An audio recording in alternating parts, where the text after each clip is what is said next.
استغفراللہ ربی من کل ذنب واتوب الیہ۔ الحمدللہ رب العالمین والعاقبۃ للمتقین،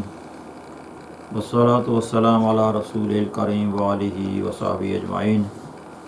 اما بعد فاعوذ باللہ من الشیطان الرجیم، بسم اللہ الرحمن الرحیم۔ فَأَمَّا الْإِنسَانُ إِذَا مَا ابْتَلَاهُ رَبُّهُ فَأَكْرَمَهُ وَنَعَمَهُ فَيَقُولُ رَبِّي أَكْرَمَنِ وَأَمَّا إِذَا مَا ابْتَلَاهُ فَقَدَرَ عَلَيْهِ رِزْقَهُ فَيَقُولُ رَبِّي أَهَانَنِ كَلَّا بَل لَّا تُكْرِمُونَ الْيَتِيمَ وَلَا تَحَاضُّونَ عَلَىٰ طَعَامِ الْمِسْكِينِ وَتَأْكُلُونَ التُّرَاثَ أَكْلًا لَمًّا وَتُحِبُّونَ الْمَالَ حُبًّا جَمًّا۔ صدق اللہ مولانا العظیم وصدق رسولہ النبی الکریم، ونحن علی ذلک لمن الشاہدین والشاکرین،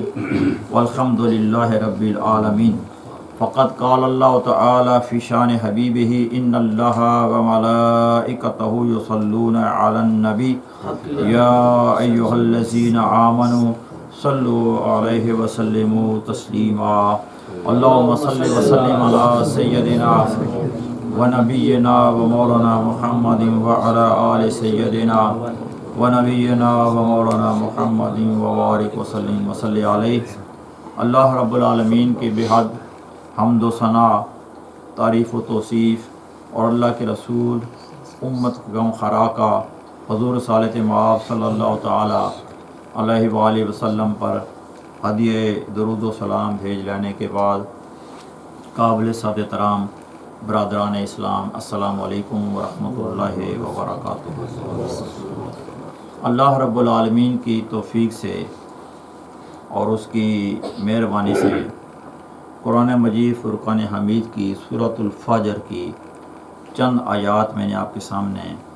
تلاوت کرنے کا شرف حاصل کیا ہے۔ انہی آیات مقدسات کی روشنی میں چند ایک معروضات آج کی اس نشست میں، جو کہ ہمارے لیے باعث اصلاح اور باعث خیر اور باعث تعمیر کردار اور سیرت، یہ اسی نیت اور اسی حوالے سے میں نے آپ کے سامنے اس موضوع کو انتخاب کیا ہے آج کی اس نشست کے لیے۔ اللہ رب العالمین نے یہ جو آیات مقدسات آپ نے سماعت فرمائی ہیں، ان کا آپ ترجمہ سماعت فرمائیں۔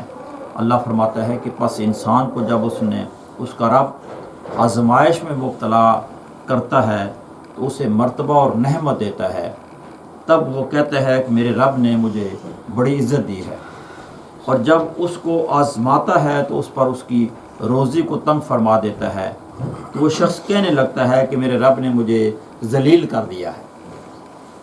ایسا نہیں ہے، اللہ فرماتا ہے کہ ایسا نہیں ہے، بلکہ تم یتیموں کی عزت نہیں کرتے،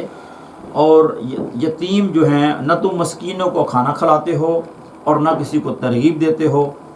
اور کھاتے ہو میراث کا مال ناجائز طریقے سے جمع کر کے، اور تم لوگ مال کی محبت میں جنون کی حق تک مبتلا ہو۔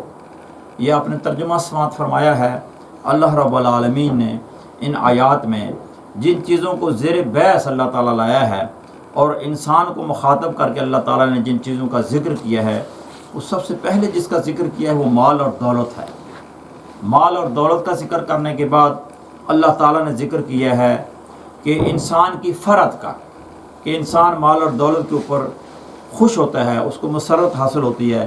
اور پھر اللہ تعالیٰ نے ذکر مال کا کرنے کے بعد آزمائش کا ذکر کیا ہے اللہ تعالیٰ نے، اور آزمائش کے ذکر میں اللہ تعالیٰ نے رزق کو تنگ کرنے کے حوالے سے بھی اللہ تعالیٰ نے نشاندہی فرمائی ہے۔ اور اس پر جب اللہ تعالیٰ مال دیتا ہے انسان کو تو وہ خوش ہوتا ہے۔ مال و دولت یہ یقیناً اللہ تعالیٰ کی نعمتیں ہیں، کسی کو جب ملتی ہیں، لیکن نعمتوں کا تقاضا یہ ہوتا ہے کہ ان نعمتوں کے ملنے پر شکر ادا کیا جائے۔ لیکن انسان جو ہے، اللہ تعالیٰ نے یہاں جو ذکر کیا ہے وہ اس تناظر میں اللہ تعالیٰ نے ذکر کیا ہے کہ جب انسان کو ہم مال دیتے ہیں، دولت دیتے ہیں، اس کو ثروت دیتے ہیں، اس کو جاہ و جلال دیتے ہیں، تو ہوتا کیا ہے؟ بجائے اس کے کہ وہ اللہ رب العالمین کا شکر ادا کرے، اس کے اندر تکبر آتا ہے، اس کے اندر غرور آ جاتا ہے، اس کے اندر ریاونت آ جاتی ہے۔ وہ یہ سمجھتا ہے اپنے تئیں کہ مجھے اللہ تعالیٰ نے اتنا مال دیا ہے، اتنی عزت دی ہے، اور اللہ تعالیٰ نے مجھے اتنی دولت دی ہے، اور اللہ تعالیٰ نے مجھے اتنے مال اور اسباب عطا فرما دیے، جائیداد عطا فرما دی، تو وہ سمجھتا ہے، وہ کہتا ہے اپنے تئیں کہ ان لوگوں کو خبر ہی نہیں ہے میں کہ کیا شے ہوں، میں میرے پاس کیا کیا ہے اور میرا مقام کیا ہے۔ تو اس کے اندر ایک خفر اور تکبر اور غرور اور ریانت جیسے یہ چیزیں جو ہیں، امراض جو ہیں، بیماریاں، یہ انسان کے اندر جنم لیتی ہیں۔ لیکن مال ملنے پر وہ خوش بھی ہوتا ہے، اور اللہ رب العالمین کے بارے میں وہ کہتا ہے کہ اللہ نے میرے اوپر بڑا کرم کیا ہے۔ تو اللہ تعالیٰ فرماتا ہے کہ ہم اس کو مال جب دیتے ہیں تو دراصل مال اس کو ہم دیتے ہیں آزمانے کے لیے، آزمائش کے لیے دیتے ہیں۔ اب اللہ فرماتا ہے جب اس کے پاس مال کی کثرت ہوتی ہے اور دولت کی کثرت ہوتی ہے اور یہ شان و شوکت ہوتی ہے تو اس وقت وہ خوش ہوتا ہے۔ اللہ فرماتا ہے اب جب ہمارا آزمائش کا معاملہ شروع ہوتا ہے، اب جب آزمائش کا فیض شروع ہوتا ہے ہماری طرف سے، ہم اس کو آزماتے ہیں کہ جب مال ہم نے دیا تھا، دولت دی تھی، اس کو سارے اسباب دیے تھے، تو اس کے اندر ریاونت آ گئی، اس کے اندر تکبر آ گیا، اس کے اندر فخر آ گیا، اس کے اندر غرور آ گیا۔ اب اللہ رب العالمین جو ہے اس سے مال جو ہے اس کو چھین کر کے، وہ جو اللہ تعالیٰ اپنی نعمتیں دی ہیں، اب وہ نعمتیں چھین کر کے اللہ تعالیٰ انسان کو آزمانا چاہتا ہے۔ اللہ تعالیٰ دیکھنا چاہتا ہے کہ اب اس کا رویہ کیسا ہو گیا ہے۔ اللہ فرماتا ہے جب ہم مال دیتے ہیں وہ بڑا خوش ہوتا ہے، اور بڑا اس کے اندر ایک فخر اور غرور جیسے بیماریاں جنم لیتی ہیں۔ اور اس کے بعد کیا ہوتا ہے، جب ہم اس کی رسی کھینچتے ہیں، جب ہم نعمتوں کا دروازے کو بند کرنا شروع کر دیتے ہیں، جب اپنی نعمتیں ہم اسے سمیٹنا شروع کر دیتے ہیں، پھر کیا ہوتا ہے، پھر وہ واویلا شروع کر دیتا ہے، پھر وہ شور و غوغا شروع کر دیتا ہے، پھر وہ ہائے اور تعصب کا جو ہے وہ اظہار شروع کر دیتا ہے کہ اللہ تعالیٰ نے ساری مصیبتیں میرے لیے اکٹھی کر لی ہیں۔ جب اس کے اوپر تنگی آتی ہے، رزق کی تنگی آتی ہے، مال کی تنگی آتی ہے، اس کے اوپر مصائب آتے ہیں، اس کے اوپر مشکلات آتی ہیں، تو اللہ تعالیٰ فرماتا ہے پھر اس کی کیفیت یہ ہوتی ہے، وہ یہ سمجھتا ہے کہ زمانے کا مظلوم ترین شخص میں ہوں، اور زمانے کا سب سے زیادہ محروم شخص میں ہوں، جس سے محروم کر دیا گیا ہر چیز سے۔ یہ اس کا رویہ ہو جاتا ہے، اور اس کا حوصلہ پست ہو جاتا ہے، اور اس کا صبر کا دامن اس سے چھوٹ جاتا ہے کہ اللہ کی بارگاہ میں اللہ جب آزمائش ڈالتا ہے، ہونا تو یہ چاہیے کہ انسان صبر کا دامن تھام لے، انسان صبر جو ہے وہ اختیار کرے۔ اور اللہ رب العالمین اسی لیے آزماتا ہے انسان کو کہ جب ہم نے اس کو نعمتیں دی تھی، مال دیا تھا، اسباب دیے تھے، اس وقت تو یہ بگڑ گیا تھا، اس وقت تو یہ ڈی ٹریک ہو گیا تھا، اس وقت اس نے صراط مستقیم کو چھوڑ دیا تھا، اس وقت نے اعتدال کی زندگی اس نے جو ہے وہ پس پوئی ڈال دیا تھا، اور یہ فخر اور تکبر کی بیماریوں میں مبتلا ہو گیا تھا۔ لیکن اب ہم نے جب رسی کی کھینچی ہے، اب جب رزق کے دروازے کے اوپر ہمیں تنگ کیے ہیں، اب جب ہم نے مال جو ہے، مال کے جو وسائل اس کے پاس تھے، ہم نے وہ سمیٹنا شروع کر دیا، اس سے واپس لینا شروع کر دیے، تو اب اس کا رویہ یہ ہے، یہ سمجھتا ہے کہ میں زمانے میں سب سے زیادہ مصیبت زدہ میں ہوں، اور مجھے اللہ نے میں نعمت سے محروم کر دیا ہے، یہ رویہ ہوتا ہے اس کا۔ اب ان دونوں رویوں کا ذکر کرنے کے بعد اللہ تعالیٰ فرماتا ہے کہ تمہاری اے انسان، تو بڑا جو ہے بولا ہے، بولا بھی نہیں ہے بلکہ پاگل پن ہے تمہارا، کہ تجھے میں نے مال دیا ہے اور تو نے مال کی قدر نہیں کی۔ جب نعمتیں ملیں تو اس کا تقاضا یہ ہوتا ہے کہ اللہ کا شکر ادا کیا جائے۔ اور اللہ فرماتا ہے جب ہم مال دیتے ہیں، جو بندے میرا شکر ادا کرتے ہیں ان نعمتوں پر، ہم ان کی نعمتوں میں اضافہ کرتے چلے جاتے ہیں، بڑھاتے چلے جاتے ہیں۔ لیکن تمہارا رویہ کیا تھا؟ تمہارا رویہ جیسے جب تمہیں مال دیا ہے تم بگڑ گئے، تمہارے طور طریقے بدل گئے، اور تمہارے اندر تکبر اور غرور آ گیا، اور جب ہم نے تم سے مال اپنا واپس لیا ہے، نعمتیں واپس لی ہیں، تو اب تم واویلا کر رہے ہو، اب تم شور کر رہے ہو، اب تم آؤ بلا کر رہے ہو، اب تمہارا رویہ ایسا ہے کہ تم یہ سمجھتے ہو کہ شاید سب سے دنیا کا محروم ترین بندہ جو ہے وہ میں ہوں۔ اللہ فرماتا ہے نہ وہ معاملہ تمہاری سوچ ٹھیک ہے، نہ یہ تمہاری سوچ ٹھیک ہے۔ ہم نے تمہاری رسی کیوں کھینچی ہے؟ اللہ فرماتا ہے کہ سب سے پہلی بات اللہ فرماتا ہے اس لیے تمہاری رسی ہم نے کھینچی ہے، تمہاری نعمتوں کے دروازے ہماری جو نعمتیں تمہیں ملی تھیں ان کے دروازے تمہارے اوپر ہم نے اس لیے بند کیے ہیں، اور تمہارا رزق اس لیے تنگ کیا ہے کہ تم یتیموں کے حقوق ادا نہیں کرتے تھے، یتیموں پر ظلم و ستم کرتے تھے، یتیموں کے حقوق کھاتے تھے، یتیموں کے جو نگہداشت کرنے کی ذمہ داری تمہارے یہاں پر آتی ہے اس سے تم چشم پوشی کرتے تھے۔ وہ جو محروم طبقہ ہوتا ہے معاشرے میں یتیموں کا، جن کے سر سے والد کی شفقت کا سایہ اٹھ جاتا ہے، جو بے سہارا ہو جاتے ہیں، اللہ اور اللہ کے رسول کا حکم یہ ہے کہ ان کی نگہداشت کی جائے، ان کی پرورش کی جائے، ان کا خیال رکھا جائے، ان کو جو ہے وہ ہر طرح کی ان کے ساتھ جو ہے وہ تعاون کیا جائے، اور ہر لحاظ سے ان کے ساتھ ہر معاملے میں ان کی مدد کی جائے، اور ان کے حقوق جو ہیں یتیم ہونے کے ناطے ان کو بھی محفوظ بنایا جائے، کوئی اس کا حق جو ہے وہ غصب نہ کر سکے۔ یہ تمہاری ذمہ داری تھی، لیکن ہوا کیا، یتیموں کے ساتھ تمہارا رویہ ٹھیک نہیں تھا، لہٰذا ہم نے اپنی نعمتیں تم سے کھینچنا شروع کر دی، واپس لینا شروع کر دی۔ یہ ہمارے معاشرے کے بیماریاں ہیں۔ ہم اپنے علاقوں میں دیکھتے ہیں کہ بعض اوقات یتیم جو بچے ہو جاتے ہیں، ان کے اپنے سگے چچا اور تائے جو ہوتے ہیں وہ بھی ان کے حقوق چھین لیتے ہیں، وہ بھی ان کی جائیدادوں پر قبضہ کر لیتے ہیں، ان کے جو کزنز ہوتے ہیں وہ ان کی جائیدادوں پر قبضہ کر لیتے ہیں۔ تو اللہ فرماتا ہے کہ ہم نے تم سے جو نعمتیں اپنی چھیننا شروع کی ہیں، واپس لینا شروع کیا، اور تمہارے اوپر جو اپنے فضل کے دروازے تھے ان کو ہم نے بند کرنا شروع کیا ہے۔ اس کی پہلی وجہ یہ ہے کہ یتیموں کے حقوق تم ادا نہیں کر رہے، جو تمہارے اوپر ذمہ داری عائد ہوتی تھی وہ تم پورے نہیں کر رہے۔ اور دوسرا فرمایا، دوسری وجہ کیا ہے، فرمایا مساکین جو ہیں، جو غربا ہیں، جو محتاج ہیں، ان کو تم کھانا نہیں کھلاتے، جو مستحق ہیں کہ ان کی مدد کی جائے، ان کو رزق دیا جائے، ان کو کھانا دیا جائے، ان کے وسائل ان کو جو ہے وہ مہیا کیے جائیں، جو بے سہارا لوگ ہیں،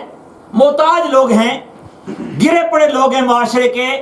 کمزور لوگ ہیں، ناتواں ہیں، ان تمہارے اوپر یہ ذمہ داری تھی کہ ان کی تم مدد کرتے، ان کی کفالت کرتے، ان کو جو ہے وہ جو اللہ نے نعمتیں دی ہوئی تھی تمہیں، ان میں سے تم انہیں بھی کھانا کھلاتے، ان کی پرورش کرتے۔ اس میں بھی تم نے چشم پوشی کی، اس میں بھی تم نے اللہ رب العالمین کی جانب سے تمہارے اوپر جو حقوق اور فرائض عائد ہوتے تھے ان سے تم نے غفلت کا مظاہرہ کیا ہے۔ لہذا یہ دوسری وجہ ہے کہ ہم نے تم سے اپنا مال اور اپنی نعمتیں جو ہے وہ واپس لینا شروع کر دی۔ تیسری چیز فرمایا اللہ تعالیٰ نے، جو میراث کا مال ہوتا ہے، میراث کا، وراثت کا، اللہ فرماتا ہے وہ تم نے ناجائز طریقے سے کھانا شروع کر دیا۔ اب اس میں ذکر کس چیز کا ہے؟ اس آیت میں میراث کا جو ذکر کیا گیا، وراثت کا ذکر کیا، اس میں خواتین کی جو وراثت ہے اس کا ذکر کیا گیا ہے کہ ہماری جو مائیں ہوتی ہیں، بہنیں ہوتی ہیں، بیٹیاں ہوتی ہیں، ہم ان کو وراثت میں سے حق نہیں دیتے۔ یہ ہمارے 99% ہمارے معاشرے میں، پاکستان میں حالات ایسے ہیں، بہنوں کو ہم نہیں دیتے، ان کو بیاہ کر کے دوسرے گھروں میں بھیج دیا، جو باپ کی وراثت تھی، زمین تھی، اس میں سے کوئی حصہ نہیں دیا جاتا ان کو۔ ماں جو ہے وہ بیوہ ہو گئی ہے، اس کو کوئی حصہ نہیں دیا جاتا۔ بیٹیاں جو ہوتی ہیں ان کو بیاہ کر کے دوسرے گھروں میں بھیج دیتے ہیں ہم، لیکن ان جائیداد میں سے جو ان کا حق بنتا تھا، اللہ کے رسول نے ان کا حق مقرر کیا ہے، ہم ان کو وقت ادا نہیں کرتے۔ تو اللہ تعالیٰ فرماتا ہے تیسری وجہ یہ ہے، پہلی یتیم کا تم جو ہے وہ حقوق غصب کر رہے ہو، دوسری وجہ یہ ہے کہ مساکین جو معاشرے کے بے سہارا لوگ ہیں، غربا ہیں، ان کی تم مدد نہیں کرتے، اور تیسری بات یہ ہے تم سے ہم جو نعمتیں چھین رہے ہیں، اس کی تیسری وجہ یہ ہے کہ تمہاری جو خواتین ہیں، تمہارے جو ہے خاندان کی، جن کا اس وراثت میں حق بنتا ہے، وہ حق جو ہے اس سے تم انہیں محروم رکھتے ہو، ان کو حق نہیں پہنچاتے، اور ناجائز طریقے سے حق کو ہڑپ کرتے ہو۔ اللہ فرماتا ہے یہ تم ناجائز طریقے جو حق کو ہڑپ کر رہے ہو، یہ اللہ کے رسول کے جو ہے وہ نافرمانی کا ارتکاب کر رہے ہو تم۔ اللہ تعالیٰ نے جو ضابطے مقرر کیے ہیں میراث کے حوالے سے، ان سے تم انحراف کر رہے ہو۔ یہ تین وجوہات ہیں کہ جس کی وجہ سے ہم نے تم سے اپنی نعمتیں واپس لانا شروع کر دی، اور تم پر جو فراخی رزق تھی، اور تم پر جو وسائل کی فراوانی تھی، اور تم پر جو مال و دولت ہم نے تمہیں وافر مقدار میں عطا فرمایا تھا، ہم نے وہ تم سے سمیٹنا شروع کر دیا کہ تم یتیم کے حقوق ادا نہیں کرتے، تم مساکین کی مدد نہیں کرتے، اور تم میراث میں خواتین کو ان کا حصہ ادا نہیں کر رہے۔ اور چوتھی وجہ فرمایا کہ تم مال جو ہے نا اس کی محبت میں جنون کی حد تک مبتلا ہو. حل من مزید، حل من مزید. نبی صلی اللہ علیہ وسلم فرمایا نا ایک حدیث میں کہ انسان کو ایک وادی ملتی ہے وہ اس پر اکتفا نہیں کرتا، وہ کہتا ہے اس سے اگلی وادی بھی مجھے مل جائے. جب دوسری اسے وادی مل جاتی ہے پھر اس پر اکتفا نہیں کرتا، کہتا ہے اس سے اگلی بھی مجھے مل جائے، تیسری بھی مل جائے. حتیٰ کہ انسان یہ لالچ اور ہرس کرتے کرتے قبر کو پہنچ جاتا ہے، لیکن اس کی ہرس ختم نہیں ہوتی، اس کی حد جو ہے وہ ختم نہیں ہوتی لالچ کی اور ہرس کی. تو نبی صلی اللہ علیہ وسلم نے فرمایا کہ وہ قبر تک پہنچ جاتا ہے لیکن ہرس اس کے اندر سے ختم نہیں ہوتی، حل من مزید والی کہ اور مزید اور مزید. تو یہاں اللہ تعالیٰ فرما رہا ہے کہ چوتھی وجہ یہ ہے کہ تم مال کی محبت میں پاگل ہو گئے، مجنون ہو گئے. جنون کی حد تک تمہارے دلوں میں مال کی محبت پیدا ہو گئی ہے کہ تم جاتے ہو کہ چمڑی جائے دمڑی نہ جائے. اللہ تعالیٰ نے جو عطا فرمایا اس میں سے خرچ نہ کروں، بس یہ جو کچھ ہے اس پر سانپ بھر کے میں بیٹھا رہوں. حالانکہ یہ حقیقت ہے، قرآن میں بھی اللہ تعالیٰ نے یہ بیان فرمایا ہے، نبی صلی اللہ علیہ وسلم نے بیان فرمایا ہے کہ جب تمہیں مال دیا جاتا ہے تو تمہارے مال میں دوسرے لوگوں کا حق ہوتا ہے، دوسرے لوگوں کا حق ہوتا ہے. سمجھنے والی بات ہے، سمجھیں اگر تو دوسرے لوگوں کا حق ہوتا ہے. جب تم ان کو حق ادا نہیں کرتے اپنے مال میں سے تو پھر اللہ رب العالمین تم سے اپنی نعمتیں واپس چھیننا شروع کر دیتا ہے، واپس سمیٹنا شروع کر دیتا ہے. یہ اللہ رب العالمین کا اپنا ایک نظام ہے. کبھی مال دے کر کے آزماتا ہے، کبھی نہ دے کر کے آزمائش میں مبتلا کرتا ہے انسان کو. تو اللہ تعالیٰ جو ہے وہ دونوں صورتوں میں بندے کو نوازتا ہے. اگر بندہ صبر کا دامن تھام لے، مال دے کر کے جب اسے مال ملا ہے وہ شکر ادا کرے اللہ کا اور صبر کا دامن تھامے رکھے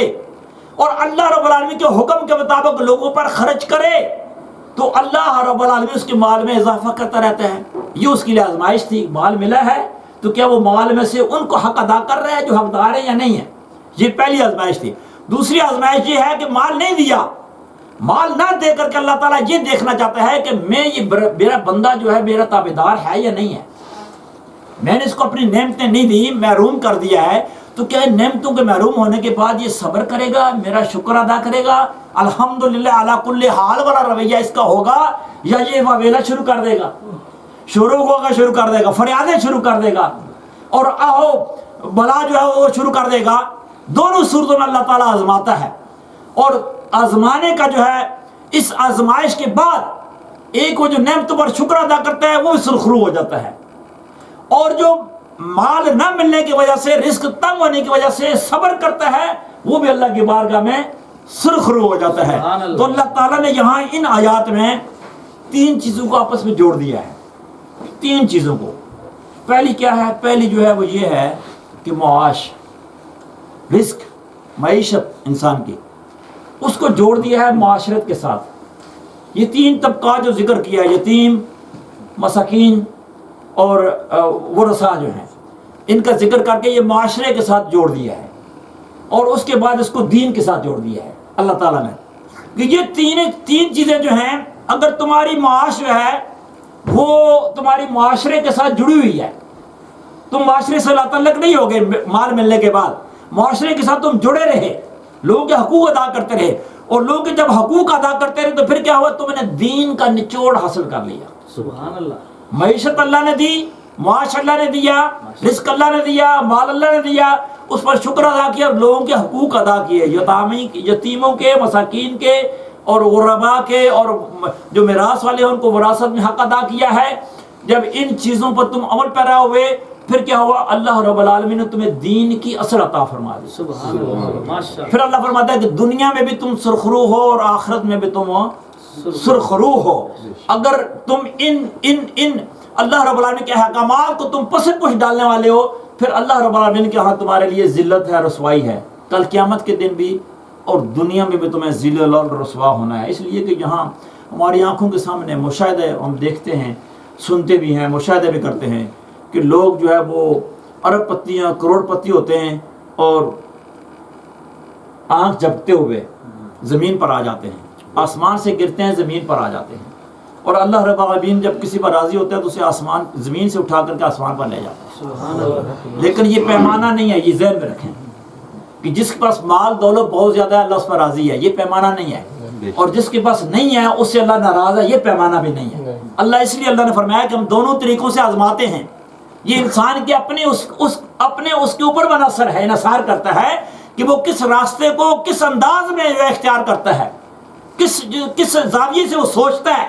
اللہ تعالیٰ کی آزمائش کس زاویے سے سوچتا ہے، اور اللہ تعالیٰ جب مال دیا ہے تو کس زاویے سے سوچتا ہے۔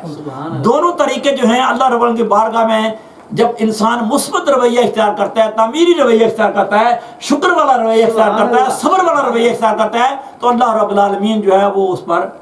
راضی ہو جاتا ہے، خواہ اس کے پاس مال ہے یا نہیں ہے، وہ خواہ اوپر والے درجے میں ہے یا نیچے والے درجے میں ہے، خواہ وہ اوپر والا ہاتھ ہے اس کا یا نیچے والا ہاتھ ہے، دونوں صورتوں میں اللہ رب العالمین کے ہاں وہ سرخرو ہو جاتا ہے جو اللہ رب العالمین کا شکر ادا کرتا ہے اور نہ ہونے کی صورت میں صبر جو ہے اس کو اختیار کرتا ہے۔ اللہ کریم ہمیں سمجھنے اور عمل کرنے کی توفیق عطا فرمائے۔ اور یہ جو حقوق اللہ تعالیٰ نے یہاں جن کی نشاندہی فرمائی ہے، یتیموں کے حوالے سے، بے سہارا لوگوں کے حوالے سے، مساکین کے حوالے سے، اور ہماری جو خواتین ہوتی ہیں جن کا وراثت میں حصہ ہوتا ہے ان کو ہم محروم کرنے کے حوالے سے اللہ تعالیٰ نے یہاں جو تنبیہ فرمائی ہے اور اس جو ہے وہ گرفت فرمائی ہے، اللہ تعالیٰ اس حوالے سے ہمیں اپنے آپ کو ٹٹولنے کی اللہ تعالیٰ میں توفیق عطا فرمائے۔ ہم اپنے دلوں میں ٹٹولے دیکھیں کہ یار ہم کہاں فول کر رہے ہیں، ہم کہاں غلطی کر رہے ہیں، کیا ہم بھی تو ایسا نہیں کر رہے کہیں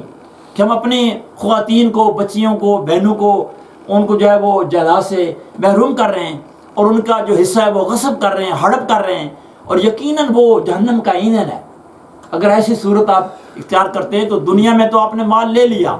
دنیا میں تو آپ نے وہ کسی کا حق جو ہے وہ غصب کر کے اپنے مال کما لیا ہے، لیکن کل میدان محشر میں جو حساب آپ کو دینا پڑے گا، یہ جو زمین ہوتی ہے نا، زمین، اس کے بارے تو نبی صلی اللہ علیہ وسلم فرماتے ہیں کہ ایک انچ زمین بھی اگر کسی نے غصب کی کسی کی، تو فرمایا کل قیامت کے دن میدان محشر میں اسے اس زمین، ساری زمین کا بوجھ اس کے گلے میں ڈالا جائے گا، ساری زمین کا بوجھ اس کے گلے میں ڈالا جائے گا، اس کے گلے میں توق ڈالا جائے گا۔ وہ زمین کو اٹھا سکے گا؟ نہیں اٹھا سکے۔ فرمایا ایک انچ زمین، ایک بالشت، حضور نے فرمایا ایک بالشت زمین اگر کسی نے غصب کی کسی کی، تو اللہ تعالیٰ ہمیں جو ہے وہ اپنی بارگاہ میں جو ہے وہ سرخرو فرمائے۔ اگر ہم سے غلطیاں ہوئی ہیں اللہ تعالیٰ ہمیں توبہ کی توفیق عطا فرمائے، اور آئندہ اللہ تعالیٰ ہمیں وہ باخدا جو زندگی ہے جو اللہ رب العالمین کو پسند ہے، اللہ کے رسول کو پسند ہے، وہ اختیار کرنے کے اللہ تعالیٰ ہمیں توفیق عطا فرمائے۔ اسی پر اکتفا کرتے ہیں اور تھوڑی دیر کے لیے حسب معمول ذکر کی محفل جو ہے وہ